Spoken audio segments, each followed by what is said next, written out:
सभी को नमस्कार। आज के सेशन में आप सभी का स्वागत है।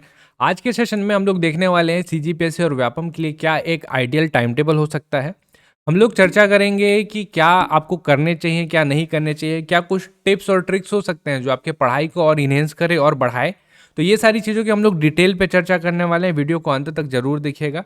सबसे पहले जो नए जुड़े हैं, जो मुझे नहीं जानते, तो मैं वर्तमान में स्टेट टैक्स इंस्पेक्टर सीजीपीएससी द्वारा चयनित इस पद पे पदस्थ हूँ। अगर आप मुझे इंस्टा में फॉलो करना चाहते हैं तो आप मुझे इस आईडी पे फॉलो अप कर सकते हैं।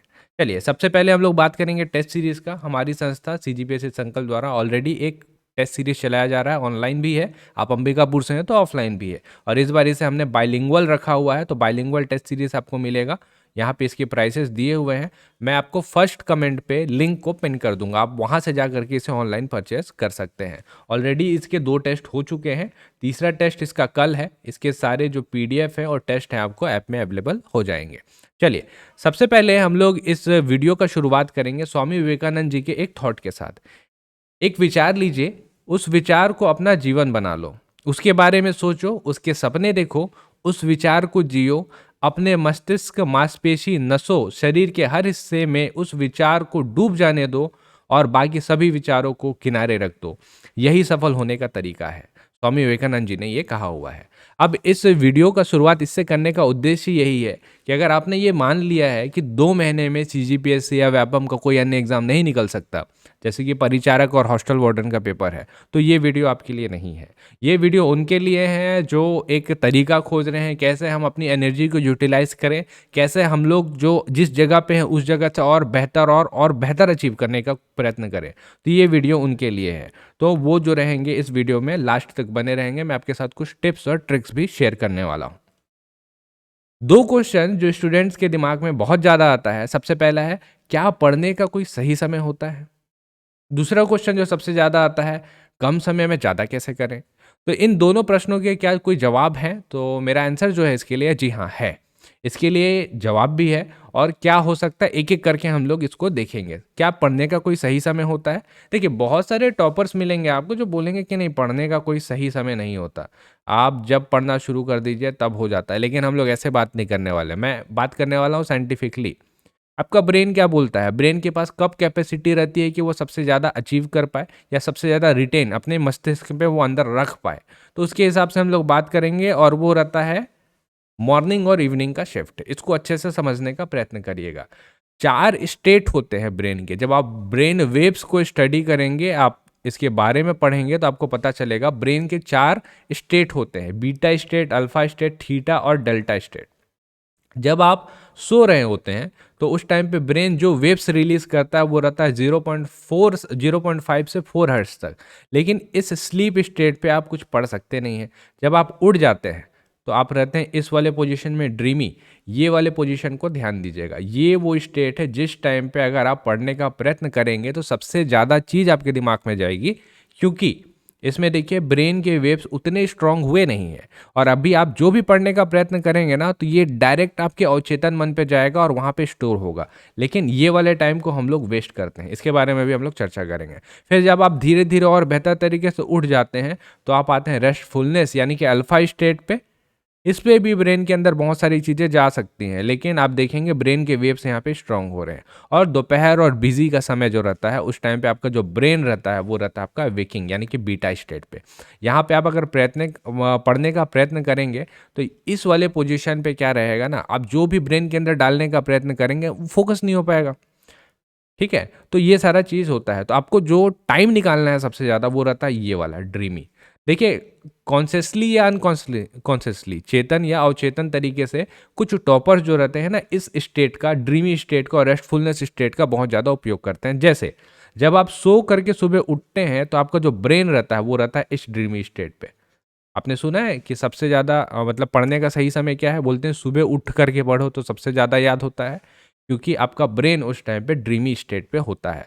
ये हर्ट्स को देखिए कितने कम है, फ्रीक्वेंसी कितना कम है। इस टाइम पे अगर आप पढ़ने का प्रयत्न करेंगे तो डेफिनेटली आपके दिमाग में सारी चीज़ें स्टोर होंगी।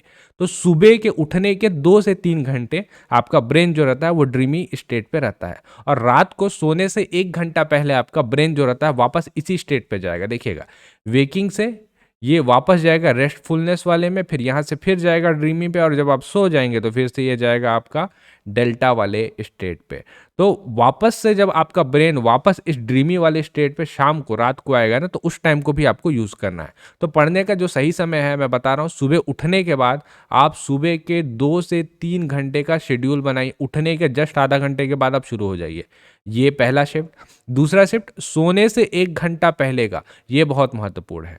ये दोनों टाइम पे जो रहेगा आपका ब्रेन ऐसा परफॉर्म करेगा ना कि आप जब ये 3 घंटे को देंगे तो आपको लगेगा कि आपने 4 से 5 घंटे की हुई है। ठीक, आइए ये देखिए ब्रेन का वेव्स है, इससे आप एक बार समझ पाएंगे कि आपका ब्रेन कैसे फंक्शन करता है। इसके बारे में आप डिटेल और चाहें तो मैं एक अलग से डिटेल वीडियो बना दूंगा, लेकिन आप अगर वीडियो पे 1000 लाइक लगभग जाते हैं तो मैं इसके लिए अलग से एक पर्टिकुलर सेपरेट वीडियो इसके लिए बना दूंगा। तो यहाँ पे आप देख पाएंगे इसको अच्छे से। दूसरा जो क्वेश्चन था कि कम समय में हम लोग ज़्यादा कैसे अचीव करें, पहला तरीका तो ये था।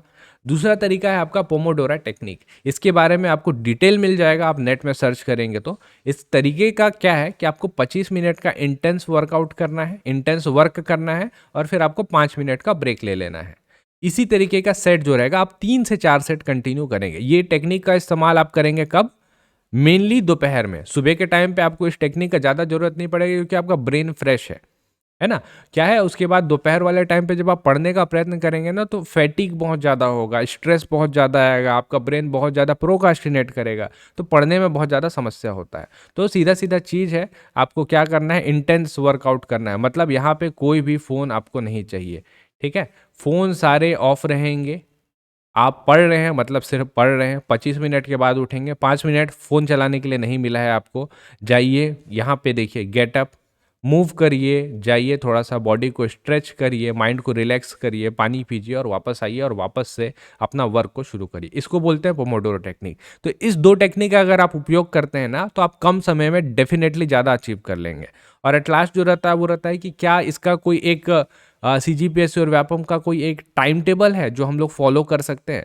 तो मैं एक टाइम टेबल आपको बताना चाहूँगा, ये मैंने बनाया हुआ है। ये आपको एक जो है एक बता देगा, एक समझा देगा कि टाइम टेबल कैसे हो सकता है। आपको ज़रूर नहीं है कि यही टाइम टेबल फॉलो करना है, आपको एक बहुत बेहतर आइडिया लग जाएगा कि आपको कैसे इसको परफॉर्म करना है। जैसे हम लोग बात करते हैं, मैंने ये टाइम टेबल जो है वो 10 दिन के हिसाब से बनाया है। जो पहले जिन्होंने CGPSC और व्यापम की प्रिपरेशन की है वो इस टाइम टेबल को चैलेंज मानिए, स्क्रीनशॉट लीजिए और फॉलो करिए। जो नए हैं, पहली पहली बार एग्जाम देने वाले हैं, वो इस टाइम टेबल को 20 दिन का कर लीजिए, दिन को बढ़ा दीजिए, और जो मैंने सब्जेक्ट लिखे हुए हैं उसको भी आप क्या है, टाइम ड्यूरेशन उसका बढ़ा दीजिए। एटलीस्ट आप 2 महीने में कम से कम 3 से 4 बार जो रहेगा उस सब्जेक्ट को पूरा डेफिनेटली कर लेंगे। लेकिन अगर आपके पास टाइम टेबल नहीं है तो आप इसे पूरा नहीं कर पाएंगे। जैसे मंडे को देखिए मैंने क्या लिखा है, ये जो टाइम टेबल है ना, ये आपको कम से कम 8 घंटे का देना पड़ेगा। 8 घंटे के बिना पॉसिबल नहीं है। 3 घंटा CGGS को दीजिए, 3 घंटा इंडियन GS को दीजिए, 1 घंटा MCQs को देंगे हम, और 1 घंटा इधर वाले को देंगे। तो ऐसे करके आपका 8 घंटा पूरा होगा। 2 महीने बचे हुए हैं, और 2 महीने में भी अगर आप 8 घंटे नहीं दे पा रहे हैं तो फिर व्यर्थ है, ठीक है। आइए, छत्तीसगढ़ की जनजाति इजी पोर्शन है, प्राचीन भारत हार्ड पोर्शन है। छत्तीसगढ़ की जनजाति इधर पे फिर आया इजी पोर्शन, मध्यकालीन भारत और आधुनिक भारत ये हार्ड पोर्शन है। तो 3 घंटे छत्तीसगढ़ के लिए दीजिए, 3 घंटे इंडियन के लिए दीजिए। MCQs आपको डेली प्रैक्टिस करना है, चाहे तो आप हमारे वीडियोस को देख लीजिएगा, बहुत सारे वीडियोस बने हुए हैं। छत्तीसगढ़ की जनजाति पे मिल जाएगा, आपको प्राचीन भारत पे भी मिल जाएगा। करंट अफेयर आपको हर दिन 1 घंटा देना है, ये आपके ऊपर है। अगर आपका करंट अफेयर अच्छा है तो CSET पे वर्क करिए, हिंदी और छत्तीसगढ़ी पे। अगर आपका CSET अच्छा है तो करंट अफेयर पे वर्क करिए, नहीं तो हाफ हाफ आवर दोनों को बांट दीजिए। और रिवीजन तो आपको शाम को या रात को डेली आधे घंटे के लिए करना ही है, ठीक है। आइए अगला वापस आएंगे, छत्तीसगढ़ जनजाति मध्यकाल। छत्तीसगढ़ भूगोल थोड़ा सा हार्ड पोर्शन लिया हमने, लेकिन यहाँ पे हम लोग आगे फिर आधुनिक जो ज़्यादा इंटरेस्टिंग है।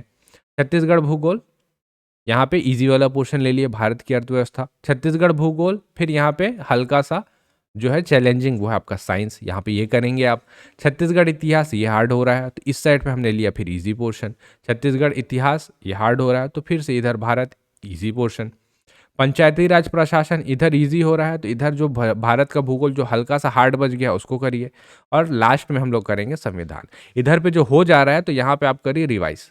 अगर आपका कोई पोर्शन छूट जा रहा है या आप किसी पोर्शन को पूर्ण रूप से कंप्लीट नहीं कर पाए हैं, तो रिवीजन पे आप वो सब्जेक्ट को लेंगे, पकड़ेंगे और उसे ख़त्म करेंगे। 10 दिन में आपका जो पूरा शेड्यूल रहेगा एक बार ख़त्म हो जाना चाहिए। अब मान लीजिए किसी ने पहले पढ़ाई की है लेकिन बीच में छोड़ दिया है, तो 10 दिन में पूरा सिलेबस तो कवर नहीं हो सकता ना। तो पहले राउंड पे आप क्या करिए ना, सारे जितने मैंने सब्जेक्ट बताए हैं वो सारे सब्जेक्ट को रीड आउट कर लीजिए एक बार। छत्तीसगढ़ जनजाति, आप कितना है आपके पास, 3 घंटे ऊपर और 3 घंटे यहाँ पे, 6 घंटे। तो 6 घंटे में क्या आप पूरे छत्तीसगढ़ जनजाति को एक रीड नहीं कर सकते क्या? कर सकते हैं, तो कर लीजिए। 10 दिन में आप पूरे इस टॉपिक को, हर एक टॉपिक को रीड कर लीजिए। याद करने के लिए मैं नहीं बोल रहा, रीड कर लीजिए। अब जब आप सेकेंड राउंड पे आएंगे ना, तो वहां पे फिर छत्तीसगढ़ जनजाति आपको अच्छे से बनना चाहिए। छत्तीसगढ़ जनजाति अच्छे से बनना चाहिए, थोड़ा बेहतर बनेगा पहले वाले राउंड से। जब आप थर्ड राउंड के लिए जाएंगे ना, तो वहां पे आपको कंठस्थ याद होना शुरू हो जाएगा।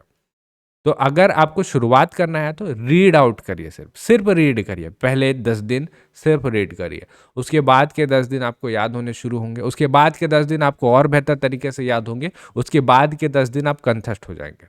तो ये इसका एक सही टाइम टेबल का पैटर्न होता है। आप चाहे तो इस पैटर्न को फॉलो करिए, एक मैंने बनाया हुआ जिससे आपको एक बहुत अच्छा आइडिया मिल जाए।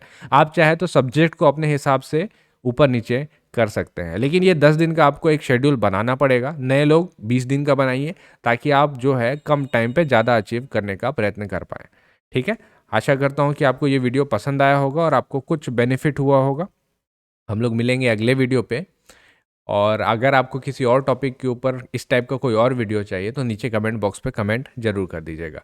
चलिए फिर हम लोग मिलते हैं अगले वीडियो पे, तब तक आप सब पढ़ते रहिए और आप सभी का बहुत बहुत धन्यवाद।